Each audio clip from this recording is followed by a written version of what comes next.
सभी को नमस्कार। आपका स्वागत है सोल्ट्री इंस्टीट्यूट के यूट्यूब चैनल पे।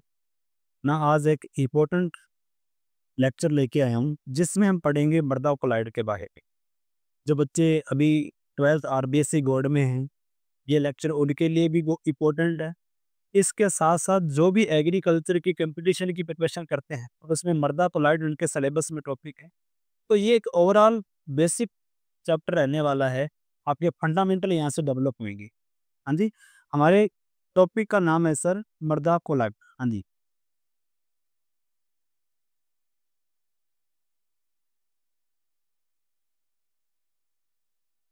गुरुजी मैंने कहा मैं आज आपको पढ़ाने जा रहा हूँ मृदा कोलाइड। ठीक है जी, इसको इंग्लिश में बोलते हैं सर सोइल कोलाइड। ठीक है, अगर आप किसी को इस चैप्टर का डेप्थ नॉलेज चाहिए, ढंग से समझना है, तो हमको क्या करना पड़ेगा, इन दो शब्दों को समझना पड़ेगा। देखो हमारे सामने पहला शब्द आया सर सोइल, और दूसरा शब्द यहाँ पे आता है कोलाइड। सोइल और कोलाइड दो अलग अलग शब्द है। अगर अपन एक एक शब्द को समझ लेते हैं, अगर हम राम जी को समझ लेते हैं वो क्या है, और अगर हम सीता जी को समझ लेते हैं, तो हमारे सामने क्या है, दोनों शब्दों का एक अर्थ आ जाएगा, उसमें समझ आएगा इसमें हमको पढ़ना क्या। हाँ जी, सर सोइल शब्द की बात करूं तो ये जो शब्द है ये लेटिन भाषा के शब्द सोलम से बना है। इस शब्द से बना है सोलम। इसका अर्थ होता है फर्श। फर्श या फ्लोर किसके लिए सर? पौधों के लिए।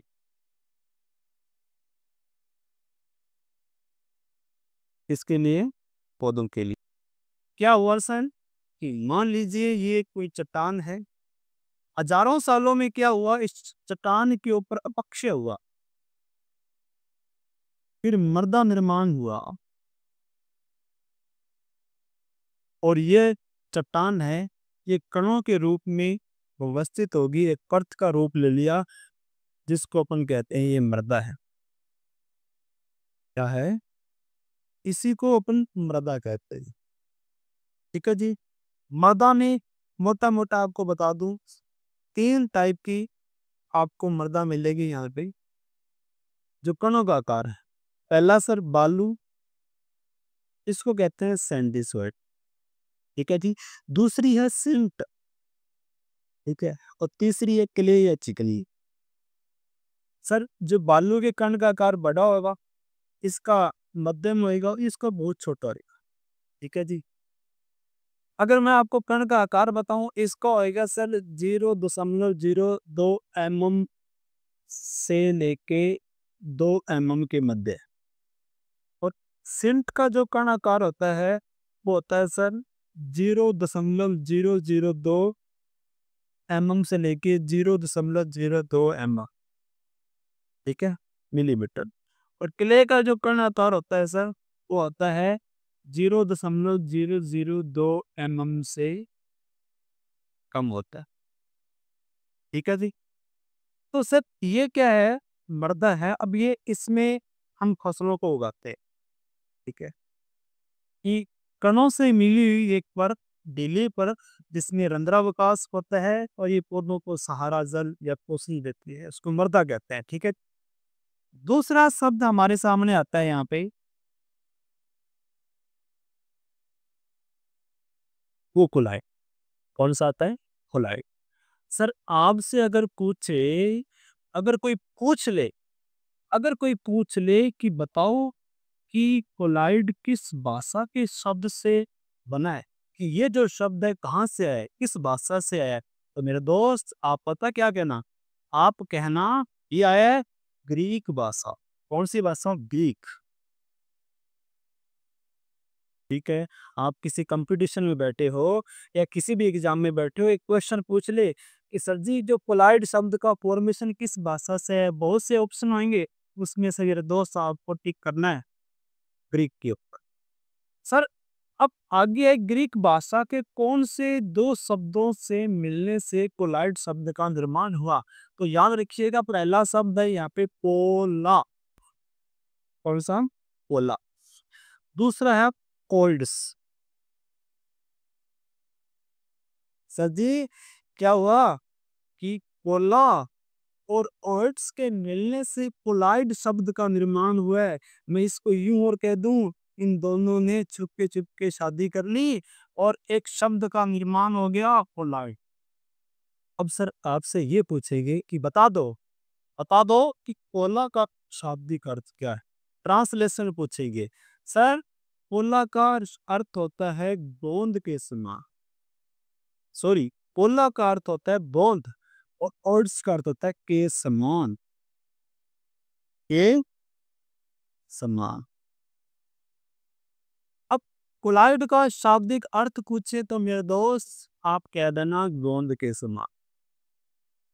इसके समान, जिसका प्रूव ये आपके सामने मैंने भी दे दिया है। चलो, गोंद के जो कण होते हैं वो बहुत छोटे होते हैं।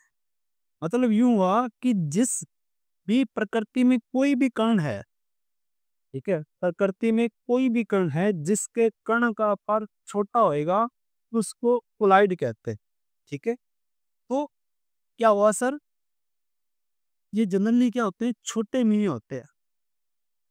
इनका आकार क्या होता है, छोटा। आपको बस इतनी बात पता होना चाहिए, इनका आकार छोटा होएगा। जैसे सूक्ष्म जीव होते हैं ना, बैक्टीरिया वगैरह और दूसरे जीव होते हैं कंपैरिजन में, तो जो कोलाइड का जो शब्द आकार है वो छोटा होता है। हाँ जी। अब आगे अपन मूव करते हैं मर्दा कोलाइड के ऊपर। मर्दा कोलाइड।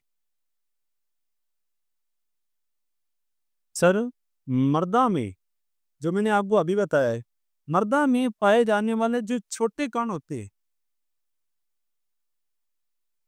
ठीक है, जिनका आकार या व्यास कितना होएगा सर, 1 माइक्रोमीटर से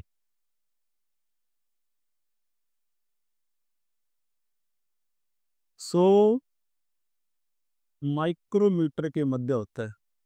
1 से 100, 1 से 100, 1 से लेके 100 माइक्रोमीटर के बीच में होता है और इनके कुछ विशेष गुण होते हैं। कौन से गुण होते हैं? विशेष गुण। अरे, जो नॉर्मल मर्दा के कण में होते हैं वो इनमें नहीं। ये नॉर्मल मर्दा के कण से हटके इनमें कुछ गुण होते हैं, उनको क्या कहते हैं, मर्दा कोलाइड का क्या कहते हैं, मर्दा। आपसे यहाँ पे पूछेंगे सर, जो कोलाइड रसायन है,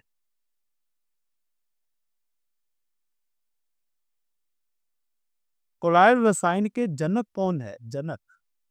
तो मेरे दोस्त कहना थॉमस ग्राहम है, थॉमस ग्राहम है। देखो, हम कड़ी से कड़ी को जोड़ रहे हैं, इसलिए आपको जुड़ भी रहना पड़ेगा, फिर ये लेक्चर आपको समझ आएगा। ठीक है जी। थॉमस ग्राहम है। इन्होंने क्या किया था, इन्होंने क्या किया, कणों को दो भागों में बांटा। क्या कह दिया, इन्होंने कह दिया अभी कण दो प्रकार के होंगे। एक तो कह दिया अभी कण होंगे क्रिस्टलाप। कौन से? क्रिस्टलाप। दूसरा कहा सर कण होंगे कोलाइड। इसका आधार क्या बनाया? जंतु झिल्ली में विसरण के आधार पे। किसके आधार पे? विसरण के आधार पे। हाँ जी, कि जंतु झिल्ली में से कौन गुजरेगा।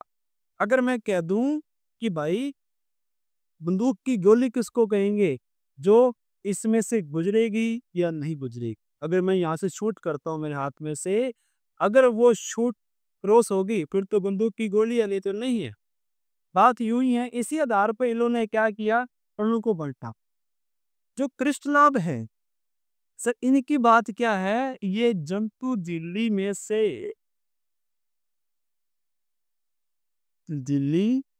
में से विस्तृत नहीं होते, विस्तृत नहीं होते। और ये सर क्या कहते हैं,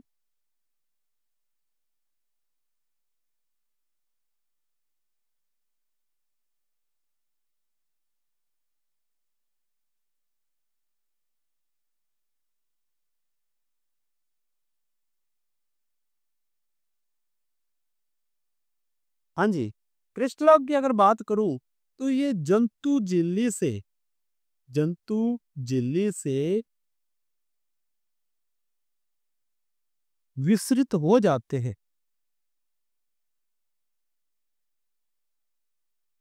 और ये जो दूसरा कोलाइड है, ये विसरित नहीं होते। ठीक है सर, कि कोई जंतु झिल्ली है, इसमें से जो कण क्रॉस हो गए, कह दिया भाई साहब ये तो क्रिस्टलाब है। क्या है? क्रिस्टलाब। और जो कण गुजरे नहीं या कम गुजरे, उनको इन्होंने कोलाइड का नाम दिया। बड़ी ही मुद्दे की बात आपके सामने आई। क्या बात सामने आई कि सर बताओ कि कोलाइड रसायन के जनक कौन है? तो आप है ना भाई साहब, कोलाइड रसायन के जनक है थॉमस हो न स ग्राहम। Thomas Graham. सर हमने देखा कि भाई मिट्टी के अंदर, मृदा के अंदर कोई बहुत छोटे कण पाए जाते हैं। आप आकार इनका ध्यान रखना है सर, 1 से लेके 100 माइक्रोमीटर के मध्य। अब माइक्रोमीटर क्या होता है हमें मैं बता देता हूँ। आपसे पूछेंगे कि भाई हर किसी बच्चे को पता होगा कि 1 सेंटीमीटर में 10 mm होते हैं। जो फुट्टा होता है 1 से लेके 15 वाला, है ना? 1 सेंटीमीटर और 2 सेंटीमीटर के बीच में लाइनें कितनी होती है? 10 होती है ना? वो की लाइन है। तो 1 सेंटीमीटर में 10 mm होते हैं, तो 1 mm में मेरे दोस्त 1000 माइक्रोमीटर होते हैं। इतने? तो आप इसको यूं भी कह सकते हो, अगर पेपर में ये भी आता है ना,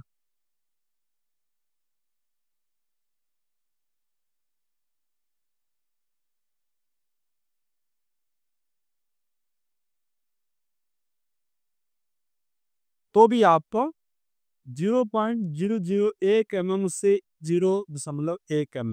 ठीक है जी? अब आगे अपन मूव करते हैं कि मर्दा फ्लाइट का वर्गीकरण।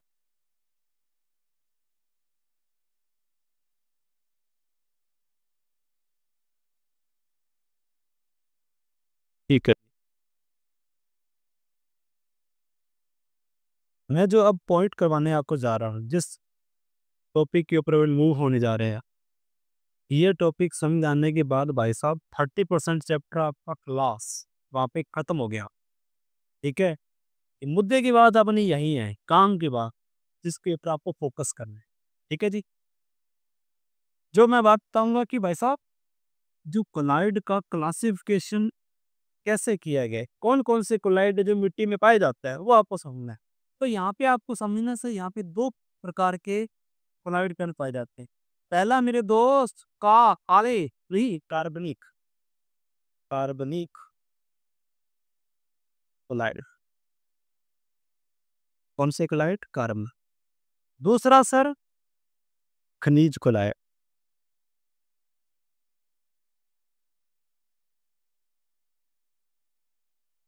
और एक जो आपने दिमाग में सोचा था, इसको कहेंगे अकार्बनिक कोलाइड। नाराज क्यों करना है किसी को? हाँ जी, तो मुद्दे के बाद अपने सामने क्या आई कि जो जो मर्दा में पाए जाने वाले क्लाउड दो प्रकार के हैं। पहला वो जी, वो कार्बनिक होगा, कार्बनिक मतलब इसमें कार्बन होएगी। ठीक है। दूसरा विरोधी इसमें उदाहरण होएगा खनिज या अकार्बनिक का। कौन सा?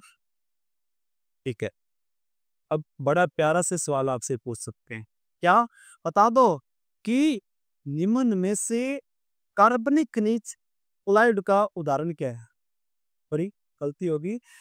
निम्न में से काल्पनिक मर्दा क्लाइड का उदाहरण क्या है? तो आप पता क्या कहोगे? आप पता क्या कहना? आप कहना कि हयूमत उदाहरण है यहाँ पे, है यू न स। ठीक है जी। ह्यूमस क्या आता है? जब कोई कचरा बहुत ज्यादा गल जाता है, सड़ जाता है, जिसको बोलते हैं ह्यूमिफिकेशन। जब किसी कचरे का ह्यूमिफिकेशन होता है, जिस भूरे या काले पदार्थ का निर्माण होता है, उसको अपन ह्यूमस कहते हैं निर्दोष। क्या कहते हैं? मृदा में जो ह्यूमस पाई जाती है, ह्यूमस पाई जाती है मेरे दोस्त, वो एक कार्बनिक क्लोराइड की कैटेगरी में। मैं थोड़ा सा और बताना चाहूंगा कि इसमें जो कार्बनिक क्लोराइड है, मेनली कार्बन, हाइड्रोजन और ऑक्साइड, ऑक्सीजन से मिलके बने होते हैं। किससे? CHO से मिलके बने होते हैं। किनसे? हाँ जी। अगली कड़ी में सर आपसे पूछेंगे सर, खनिज क्लोराइड है, इनमें मोस्टली क्या होगा? इसमें एल्युमिनियम और सिलिका और ऑक्सीजन या अन्य तत्वों से मिलके बने होते हैं। ठीक है? क्या जो खनिज क्लोराइड है, अब खनिज क्लोराइड है, उसका वर्गीकरण कुछ है सब दो प्रकार का। एक तो होता है सिलिकेट क्ले, सिलिकेट क्ले। दूसरा आता है सर Fe व एल्युमिनियम के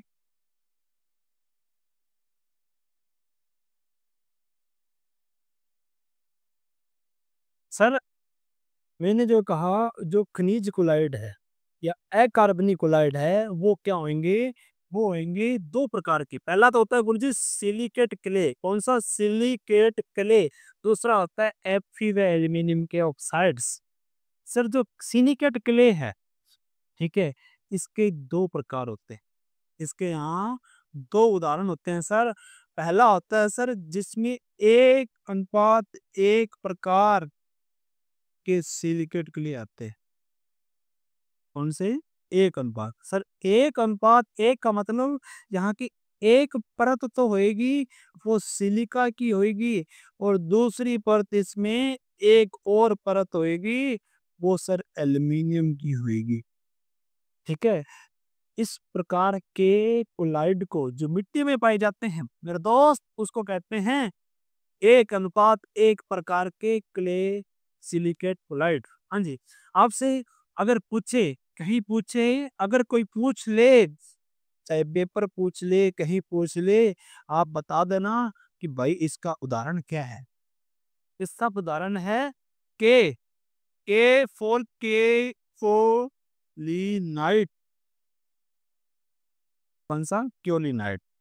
सर क्या बात समझाई? 1:1 प्रकार का जो है, उसमें इसका उदाहरण है क्योलिनाइट। हाँ जी। दूसरा आता है सर जी 2:1 प्रकार के सिलिकेट क्ले। हाँ जी। अब इसमें बात आपको क्या समझनी है कि सर जी, दो संतरे उसके बीच में एक आलू, दो संतरे उसके बीच में एक आलू, संतरे से याद रखना सिलिका। सर इसमें क्या होता है, दो तो सिलिका की परत पाई जाती है और एक एल्यूमिनियम। यूं होगी कहानी कि दो तो परतें ये होगी, उसके बीच में एक परत क्या होगी? एल्यूमिनियम की होगी। तो इस प्रकार की जो यूनिट बनती है, इस प्रकार का जो कोलाइड होता है, उसको अपन कहते हैं 2:1 प्रकार का मर्दा कोलाइड। हाँ जी। अब इसको आगे और क्लासिफाई किया गया है। 2:1 है, इसको और क्लासिफाई किया गया है 2:1 फैलने वाले, एक्सपांडिंग टाइप। कौन से? फैलने वाले सिलिकेट क्ले। ठीक है। इसका मतलब क्या है कि इसके अंदर जब पानी डालेंगे ना तो फूल जाएंगे, निकालेंगे तो ये सिकुड़ जाएंगे। ठीक है। इसका उदाहरण मेरे दोस्त आपसे पूछे तो आप बेझिझक बताना, कोई नहीं रोक पाएगा। आप है ना मोनेट मोल्ट वो री ली यो ना ई मोन्ट मोरलाइट। कौन सा हो गया? मोन्ट मोरलाइट। अगला सर जो वर्गीकरण है वो है 2:1 प्रकार, उसमें सीमित फैलने वाले।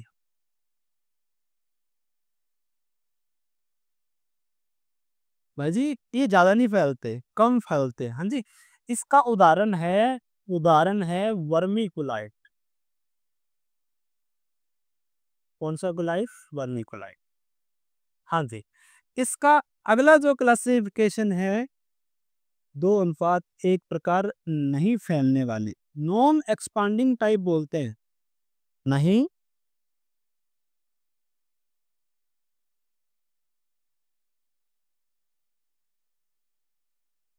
फैलने वाले। हाँ जी, जो सर जिसमें पानी डालो निकालो, उनको कोई मतलब नहीं, डालो या निकालो उनको कोई मतलब नहीं है, वो वही के वही रहेगी जहाँ पहले थे। हाँ जी, इसका उदाहरण है इलाइट या हाइड्रस माइका।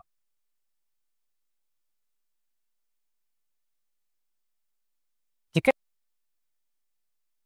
आप रटते रह जाओगे, ये चैप्टर आपके हाथ नहीं आएगा जब तक आप एक सिंपल इस प्रोसेस को फॉलो नहीं करोगे। मैंने आपको कोलाइड के बारे में समझाया कि सर मर्दा कोलाइड क्या होते हैं। मर्दा में जो छोटे कण पाए जाते हैं, जिनके आकार क्या होता है, छोटा होता है, उनको मर्दा कोलाइड कहते हैं। ठीक है जी, अब इनका वर्गीकरण देखना है। मैंने क्या बताया, यहाँ पे वर्गीकरण दो प्रकार का है। एक तो सर जिसको कार्बनिक कहते हैं, दूसरा जिसको खनिज या अकार्बनिक कहते हैं। सच कार्बनिक का उदाहरण पूछे तो आपको ह्यूमस बताना है। खनिज के अंदर दो है सर, एक तो सिलिकेट क्ले, दूसरा Fe में एल्यूमिनियम के ऑक्साइड। ये जब Fe में एल्यूमिनियम ठूस दें, जब एल्यूमिनियम सॉरी Fe में ऑक्सीजन ठूस दें, एल्यूमिनियम में ऑक्सीजन जब आपस में मिल जाते हैं, उसके जो ऑक्साइड बनते हैं वो भी इस कैटेगरी में आते हैं। दूसरा जो सिलिकेट क्ले है, इसको भी खनिज क्लोराइड कहते हैं। इसके उदाहरण सर आगे इसको क्लासिफाई किया गया है 1:1 प्रकार का, 2:1 प्रकार का। ठीक है, 2:1 प्रकार को आगे क्लासिफाई किया गया है, फैलने वाले, सीमित फैलने वाले, नहीं फैलने वाले। अब आपको यहाँ पे मुद्दे की बात, मैं इसका सारा सार निकालता हूँ। आपको यहाँ पे 4 नाम याद रखने हैं, ह्यूमस, मोंटमोरलाइट, केओलिनाइट, वर्मिकुलाइट और इलाइट। सॉरी 5 हो गए। एक तो ह्यूमस, दूसरा केओलिनाइट, मोंटमोरलाइट, वर्मिकुलाइट और इलाइट, जिसको हाइड्रस माइका भी कहते हैं। ठीक है, ये 5 नाम आपको याद रखने, ये मर्दा कोलाइट है, जिसके बारे में आपको आगे चैप्टर में पढ़ाया जाएगा। आज के लेक्चर में यहीं तक आपने एंड तक उसको फॉलो किया, इसके लिए बहुत बहुत धन्यवाद। और अ, और ज़्यादा अपडेट के लिए आप हमारे इस चैनल को सब्सक्राइब करें। बहुत बहुत धन्यवाद। Thank you.